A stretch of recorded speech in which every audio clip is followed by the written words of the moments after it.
उद्धवजींना मला सांगायचं की भारतीय जनता पार्टीनं राजकारणासाठी राम मंदिराचा वापर कधीच केला नाही। प्रभू रामचंद्राचं मंदिर अयोध्येत पुनर्स्थापना व्हावी यासाठी, कारण ती आमची श्रद्धा आहे।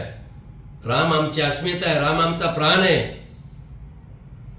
कितीतरी वर्ष संघर्ष केलाय आणि 2012 नंतर या देशात पंतप्रधान नरेंद्रजी मोदी यांचं नेतृत्व आलं, सुवर्ण युग सुरू झालं आणि त्यावेळेस राम मंदिराची पुनर्स्थापना झाली।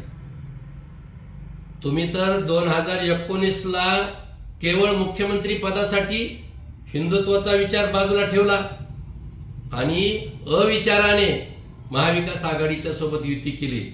पण त्यावेळी राम मंदिर बांधकामासाठी ज्यावेळेस भारतीय जनता पार्टी संघाचे कार्यकर्ते निधी गोळा करत होते, त्यावेळेस तुम्ही चोर म्हणालात, चोरटे म्हणालात, हे तुमच्या लक्षात असू द्या।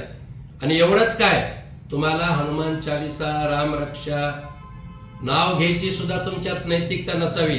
कारण तुम्ही मुख्यमंत्री असताना हनुमान चालीसा भारतीय जनता पार्टीच्या नेत्यांनी रस्त्यावर वाचली तर तुम्ही त्यांना अटक केलेली आठवा माजी खासदार नवनीत राणा यांना।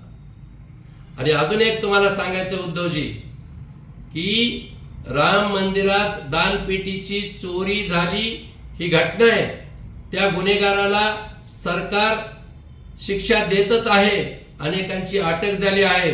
पण त्या चोरीचा आणि आता तुमच्या मशालीचा दिवा विझला, उद्धवमुक्त शिवसेना होत आली असा संदर्भ लावून तुम्ही राजकारण करू लागलात, यासाठी की स्वतःचं राजकीय अस्तित्व टिकवण्यासाठी। आणि म्हणून मला हे सांगायचंय की राम भक्तांना चांगलं माहिती की त्या चोरीच्या प्रकरणामध्ये काय चोरी झाली, त्याच्यात अटक किती झाली।